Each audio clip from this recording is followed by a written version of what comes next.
Welcome to Birth Mothers Amplified, giving a voice to the women behind adoption. Hosted by Emma and Muthoni.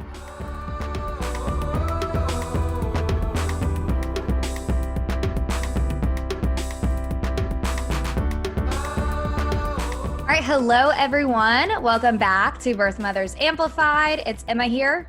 And Muthoni. And today we have a phenomenal woman here to tell her story, to give you an idea of what we'll be talking about today. First, we'll be talking about transitioning from a closed to an open adoption. We'll be talking about placing a second child for adoption after parenting her first child, and then advocating for healthy relationships between birth parents and adoptive parents. Yes, so we have Dominique today. Hi, Dominique. Hey. And Dominique is a birth mother of 4 years. She is also raising a 7-year-old son. She is an Enneagram 4. Horseback riding is her favorite. She loves her church community and building deep relationships with the people around her. I am super excited to get to know Dom, for y'all to get to know Dom today. I've known her for a couple of years now, and I think she's amazing. And so, Dom, go ahead and let us know about your adoption story. My first son that I was pregnant with at 17, I am a single mom to him. And at the time he was 3, he's now 7. Placed my son for adoption, my birth son for adoption, in November of 2016. So we're coming up on our 4th year on adoption. Was the birth father involved with your second son? No, so the birth father was not involved with my second son. The birth father was only around for my first child. Went on a spring break trip and found out that I was pregnant with facing my second unplanned pregnancy. I told the birth father, or who I thought was the birth father at the time, and the guy that I had been dating for years, and communication quickly got cut off. I was really abortion minded, and so wanted to pursue that avenue when I found out I was pregnant. I was 21, I was scared, I was alone. I had not told my family yet, just felt really insecure, like that people were going to judge me and think that I was stupid because I am facing my second unplanned pregnancy. Like, how could I not have learned from the first time around, especially knowing that the birth father wasn't around for the first one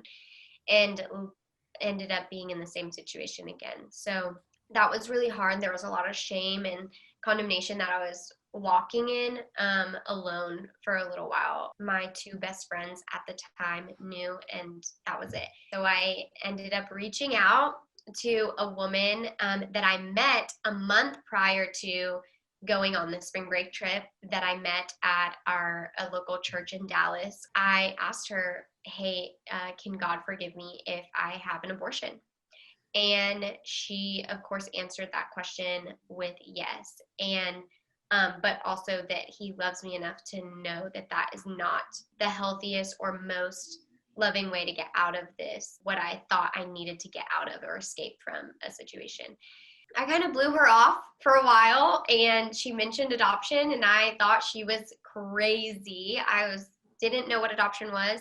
Hadn't walked through it with anybody before, knew anybody, never experienced foster care, anything like that. And so my mindset of adoption was foster care, that the government comes in and takes your child and that's it. And even then, my version of foster care was really skewed and wrong. My only education was Lifetime movies. So I always say that. I'm like, Lifetime. That's what people think of when they think of adoption. Yeah. That it's always this like drop your baby off at the firehouse kind of thing, which does happen, but it's just not the everyday story. So we ended up getting connected, and she started walking me in that, and ended up finally sharing with my family, and that was a relieved pressure. But so what made you change your mind?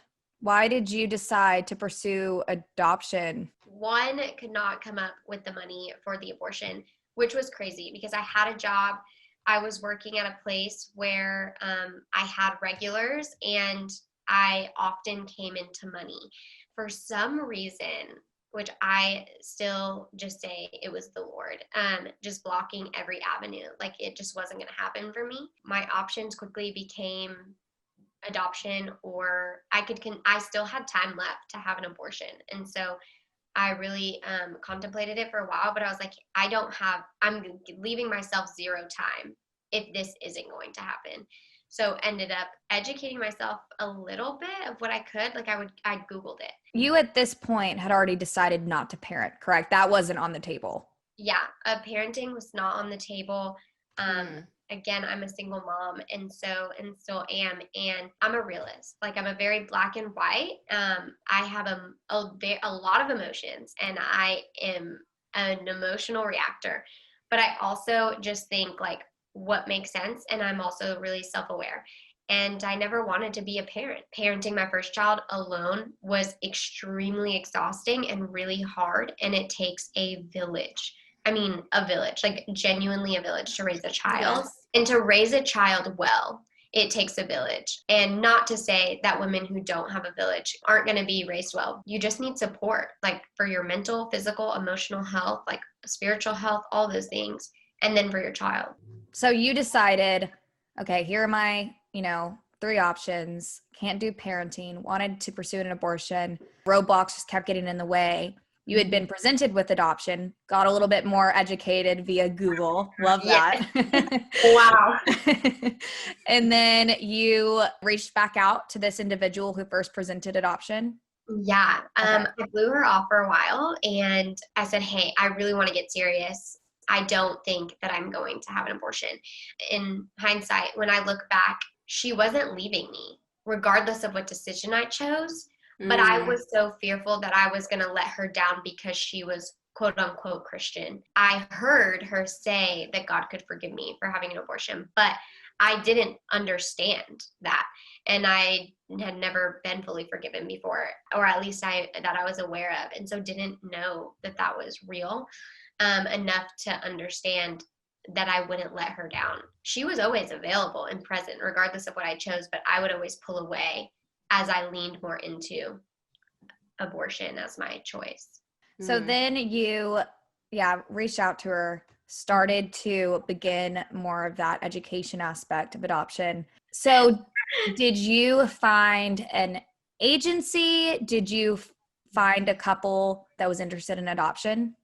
Yeah, so she connected me from the beginning and said, hey, there is a woman who has had an abortion before and would be willing to adopt your baby if you didn't decide to parent. And that's how she presented adoption to me, which scared me out for a little while, came back, was like, okay, I want to meet this family, and then blew them all 3 off for a while, and then got serious. However, that family had been walking through another situation where they were no longer available at the time that I really made this decision to place my child for adoption. So did find an agency that I just Googled online, contacted them. It was real quick, got profiles sent to me like overnight, and looked through like 30 or 40 profile like pamphlet books. That was overwhelming. I found a couple. One, I was telling y'all earlier, I would never forget this one couple that I really wanted. And they ended up getting chosen hours before I called the agency the next day. I found them. And so, oh, wow. But this other family that I had been blowing off for a while, they became available to then adopt. So we ended up meeting up, and we matched outside of an agency. They wanted to use an agency separate from where I was already connected. And so we ended up getting connected with the agency that they wanted to use, which was easy for me. It's easy peasy for expectant moms to reach out to an agency and get tossed into the mix there. So once you joined that agency, you had a couple at this point, which, by the way, you mentioned they were no longer available and then available. Was that because a birth parent changed their mind, or was it because they were interested, uninterested? They actually were connected with another woman who was facing an unplanned pregnancy, and they're super involved in our church, and they just have a heart to walk through unplanned pregnancies with women. And so actually we're never at an agency, but if ever presented to adopt a child, we're always willing and open as they just navigated helping women choosing life. And so, but always their first priority was, hey, if we can help you parent what are the things you need to parent? And if you want to do that, let's help you do that first. And make sure we're maxed out on an absolute no before we adopt a child, because they totally believe in family preservation. So when you decided to place, we're going through this other agency, take us to the hospital and what that experience was like. Because this, is your second son. And so you had an idea of what pregnancy, labor, delivery, but to put it within the adoption context, what was that? I mean, was that just so bizarre? It was. My water broke in the middle of the night, and I was supposed to get induced that morning at like 8 a.m. But my water broke. Like Muthoni. Wait, is that what happened? I was supposed to get induced on a Monday, and I went into labor that Saturday. So not quite the same, but similar. Yeah. I was getting induced on a Monday, I'm pretty sure, and I went into labor that Sunday night at like 2 a.m. My water didn't break with my first pregnancy, so I was like, what is happening to me? I didn't know. I was like, it was weird. So I felt like I was in a movie. You see that happen in movies, but like that didn't happen to me the first pregnancies. Anyway, so my water broke. I go into labor.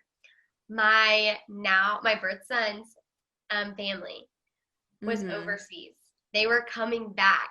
They had a flight to get back in time for me to get induced the next morning to be there for delivery, because I wanted his adoptive mother to be in the room with me. That derailed our plans. And again, I just like take that as like a blessing in hindsight. In that moment, I was full of anxiety and just like so stressed and felt alone, because they were my people. Like I didn't know them very well, and we hadn't spent a bunch of time together, but I just loved them. Like I yearned so badly to just be fully known by them and fully accepted by them and just be fully embraced by them. And I felt their desire to want to do that and be there for me. But I'm a kind of person who like pushes relationships way faster than they like should in a healthy way go. I just met Emma on Zoom, and I'm like, we're gonna be best friends. It's gonna be great. I'm gonna call you tomorrow. I love it. It was a really hard moment and a hard night, but the plan that I originally made, my hospital plan that I had in place, none of that happened. I wanted nobody at the hospital with me, and everybody came to the hospital with me. Both of my best friends, both of my sisters, a couple of other friends had come and gone like after that. And so in the midst of all of this, they don't end up making it to the birth. And in my hospital plan, they were fully aware that I did not want the baby to be passed to me. The baby was supposed to be passed to his adoptive mother. And they just handed me the baby. And I was like, what? I was like, I had detached my whole pregnancy from this child. I just wanted to not be pregnant. And in that moment, I was like, oh my gosh. And I, mind you, wanted a fully closed adoption after this. So I'm thinking, you're going to be there. They're going to hand you the baby. I've been through this before. I'm going to go be rolled to my room, and then I'm never going to see you guys again. They're going to stay in a different hospital room, and they're going to stay there the whole time that he needs to be there. And they just handed me the baby. And of course, I just like fell in love with him. I was like, at first shocked, like, why? And mad. Like, why did you just hand me this baby? I don't know what to do. I felt like I wasn't his mom, because in my brain, I made her his mom. I said it last episode, and I'm going to say it again. We talk about how agencies can improve and how, all these different adoptive parents, birth parents, but I will say the medical field really needs curriculum and explanation of, because even, that's crazy that I get, in contexts where maybe a doctor or nurse isn't given a hospital plan, how are they to know? But if someone needs to be making sure that everyone's reading it.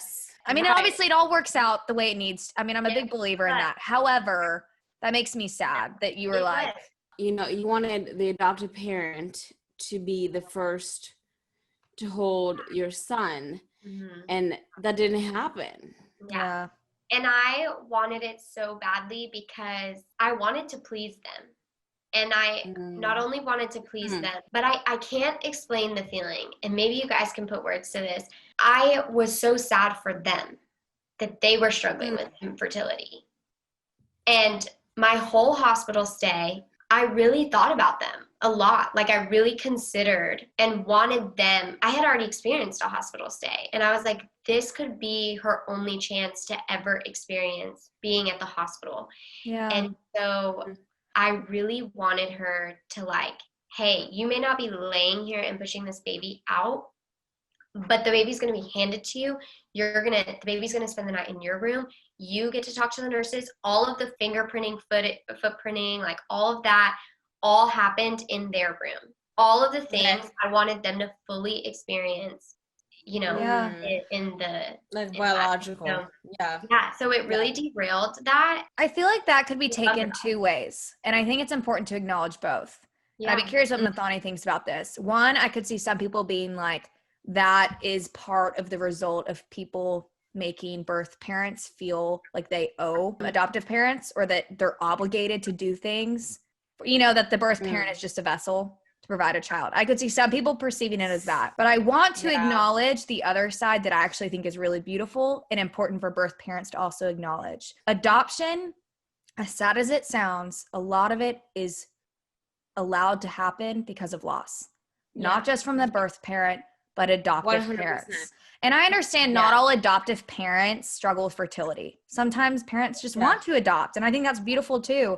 But there is usually this loss that, like you, I think that is so admirable that you saw that and you wanted to give that to them. I think that is, I think that's pretty remarkable. And people, people watch so we also had a film crew in a nonprofit organization. Filmed. Whoa. What? Wait, did I not tell you this part, Emma? I'm sorry. No. Our entire hospital stay is filmed in a really beautiful documentary. And typically this nonprofit always has filmed the experience of prospective adoptive families going overseas to adopt children and what that process is like and all of the emotions that come with it. The prospective adoptive family had reached out to these nonprofit, and they ended up overnight coming and driving from like Austin, and I'm in Dallas, to come film our adoption. And it was supposed to be about the prospective adoptive family in a domestic, for the first time ever filming a domestic adoption. But then they randomly asked to meet with me, and it became this whole story about what the expectant mother is going through, and how it was like going back and forth between both of our sides throughout the hospital stay, which was really sweet. But in that, a lot of people in the comments of that video had just said, like, she's catering to you guys. And I want to like clear that up. Let me be clear. There was for sure this feeling of obligation that I should place my son for adoption with this family. I don't think that you can get to know a family and not somewhat, if you like them. First of all, I fell in love with them instantly. The moment I met them, I was like, you're it. And maybe that's not everybody's experience, but for me it was. And I loved every ounce of them instantly. I just was like, you are everything I want to be.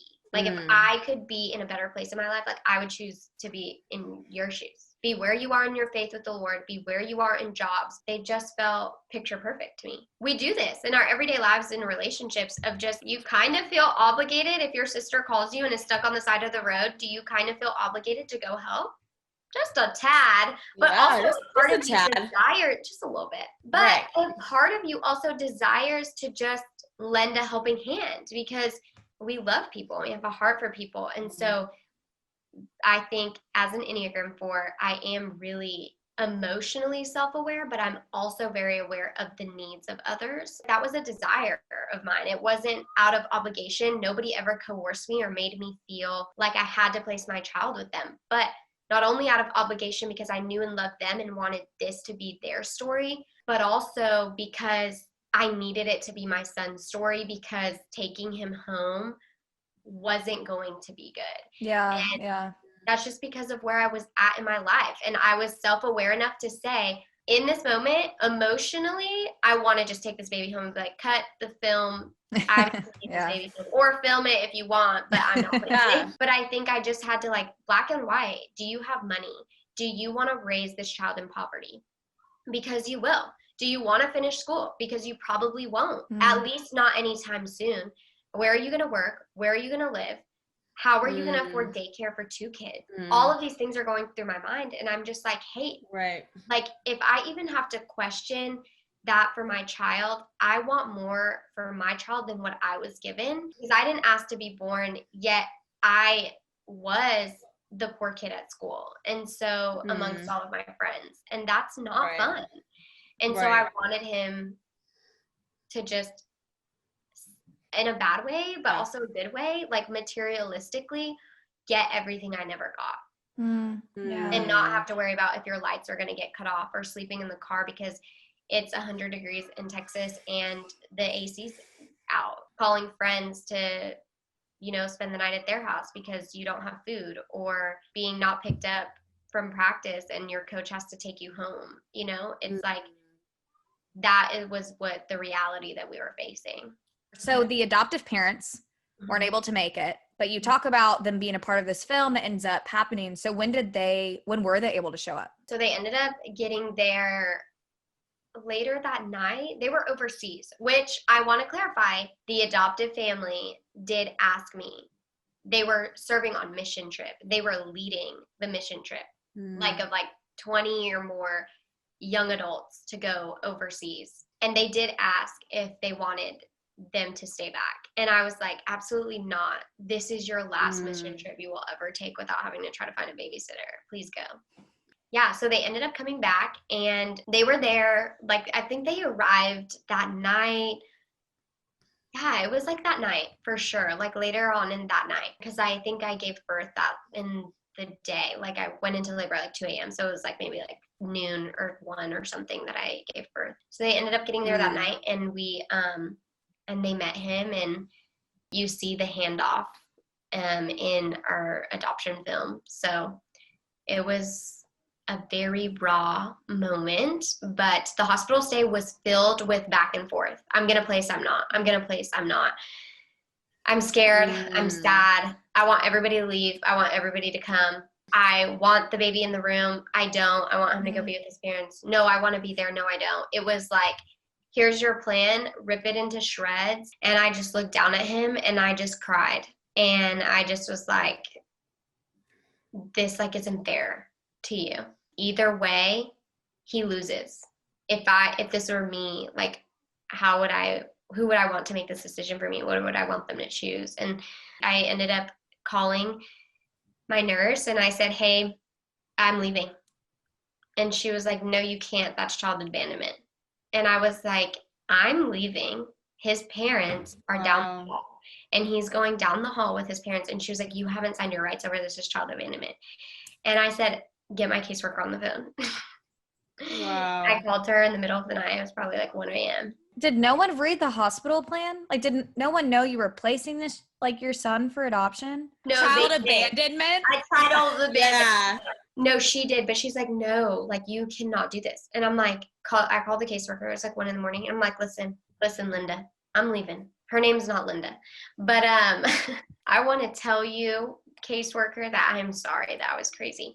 And I told her, if I do not leave, I'm not placing this child for adoption. I'm going to take him home. And I had a panic attack.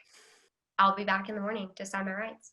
How many hours was this? Because was it not at the hour minimum requirement, like you could sign away your rights? No, was that why? No. Okay. Yeah.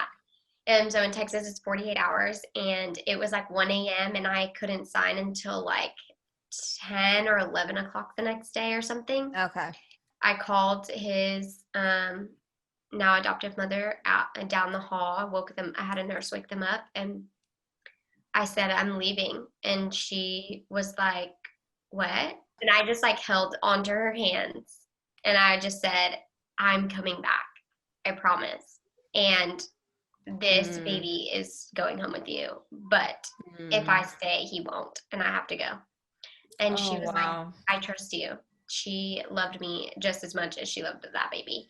I left and I came back the next day and I signed my rights over, and all of that was filmed if you want to look up 48-hour adoption. And so from that point, I mean, it sounds like this is set up for open adoption. Is that what y'all did, or what No. I mean, what did y'all decide?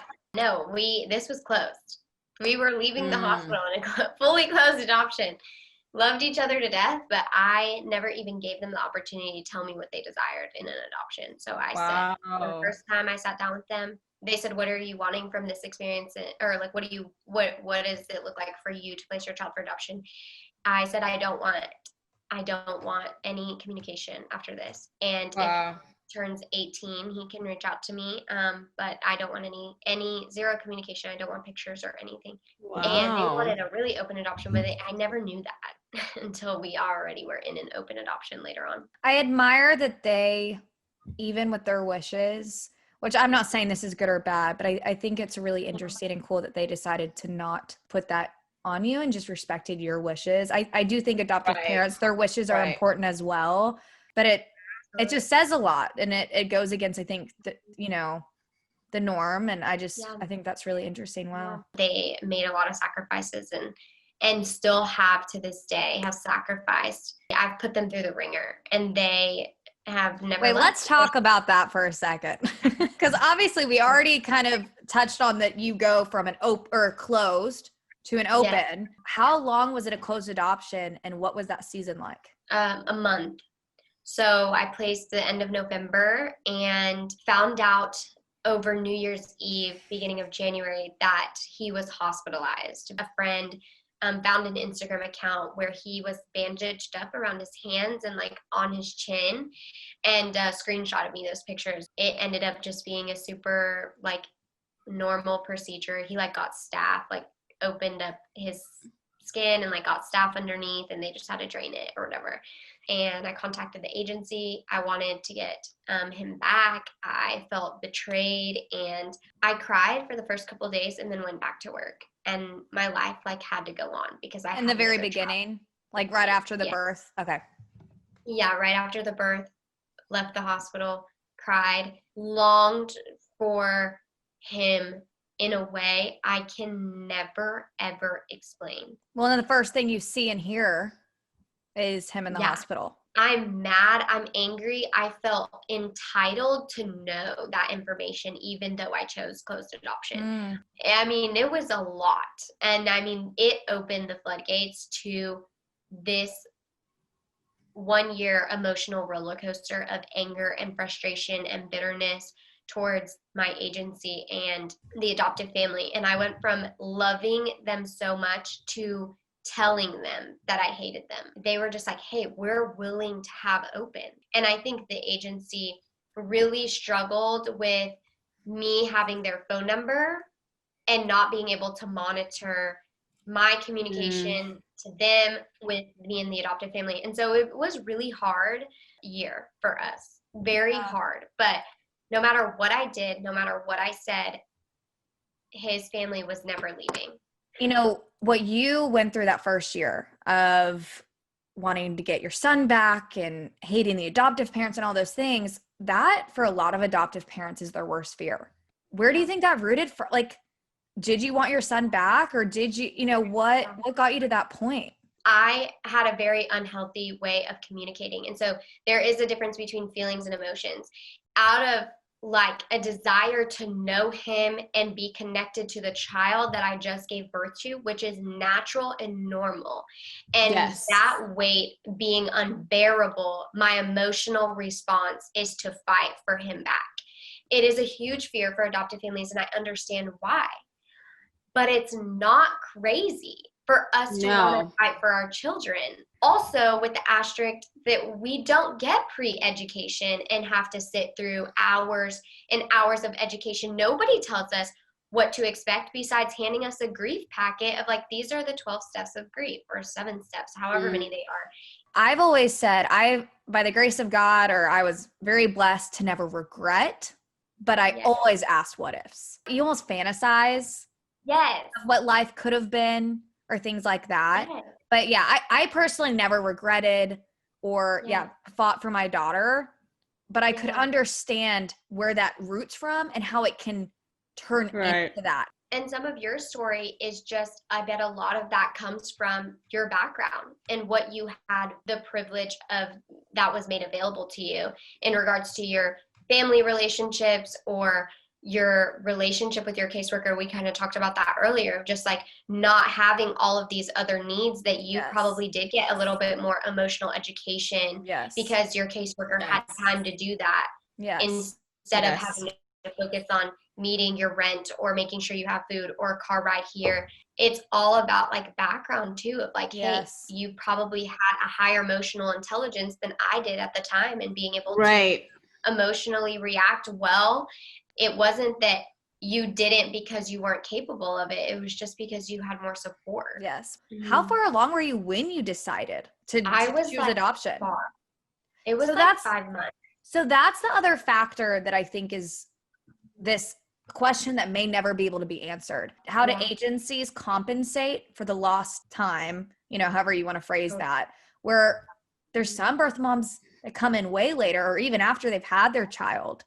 How do you prep birth moms in that way? So, now we know what that first year looked like. How in the world did we go from that to where y'all are now? When did you realize either I'm going to stop fighting, not because you loved your son any less, but when did you realize how to have a healthy conversation? What was the switch and turning point?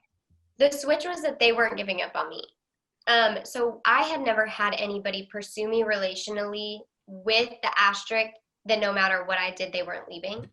And not ever experiencing unconditional love before. My mom has always been, well, I'm not talking to you anymore. And we'll go months without talking to me in an argument. And so never had experienced unconditional love and forgiveness. They taught me that I was valuable and showed me that I was valuable, that I was worthy of being unconditionally loved, that I was fully forgiven by not only them, but by Christ. And as I learned those things and got up my self-worth, I think I really was able to articulate and communicate in a way that didn't feel like I had to push them away. We set boundaries, and they were very, very clear on boundaries. So they said one of the boundaries was that I wasn't allowed to text his adoptive mother anymore or call her. I wasn't allowed to communicate with her. All communication would go through his adoptive father because it would derail her entire day. And so that was hurtful, but it was presented in a way of like, hey, we are not leaving. We want to do this well. They're with us. Like, trust us. After a while, like, just learned that we both have roles and responsibilities in his life, and neither one trumps the other, but they definitely look different. And so once I felt like strong footing and like, you can't be me and I can't be you, and you can't do my roles and responsibilities and I can't do yours, I felt comfortable. Like, I felt safe. Like, it just took a while, but a whole year for sure. And I just had to acknowledge that I had a part to own in this conflict. They were honest, and it's okay to be, you can be fully honest, do it, not be hurtful. And I had to acknowledge that even though I wasn't trying to be manipulative, that was a coping mechanism that I had learned was manipulation. And so I admitted, and it was that simple. And problems can be solved, but you have to be willing to solve them, You mentioned before this episode that you have done panels, and I mean, you all obviously did the documentary, but you've done other things with your son's adoptive mother. And so you've really come a long way in 4 years. You were so eloquent with how you say things, and you can tell that you really have grown and you've learned and you've applied it. And I really think that's very, very admirable. And so you've kind of already talked about it, but if there was anything else you wanted to add of how do we navigate our journey as a birth mother in a healthy way? I would say work on self-awareness and just be willing to admit to yourself when you're wrong.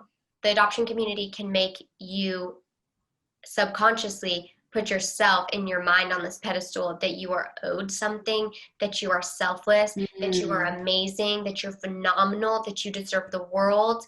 You're always right, and we just need to sit back and listen, and that's not true.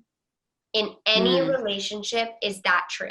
In a marriage, in a dating relationship, mother-child, draw a circle around yourself and own everything in it and admit it and say it. Always ask for forgiveness. When your immediate response, your immediate knee jerk is to want to respond in defensiveness, do the opposite. Just practice by owning anything, and you will naturally grow into the space where you're like, whoa, I have so much to own. And sometimes I own what I intentionally do, and sometimes I unintentionally make mistakes, but nonetheless, they're still mistakes. And so I have to own them. Be the person that you want them to be in your open adoption relationship. Yeah. What advice would you give to someone who's considering placing another child for adoption, who is already parenting a child?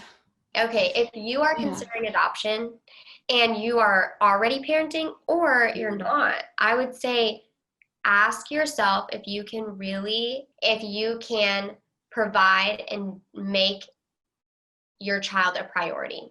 And this is why people say being a birth mother is selfless, because it is selfish to parent a child and then neglect them. So you have to be willing to acknowledge where you need help.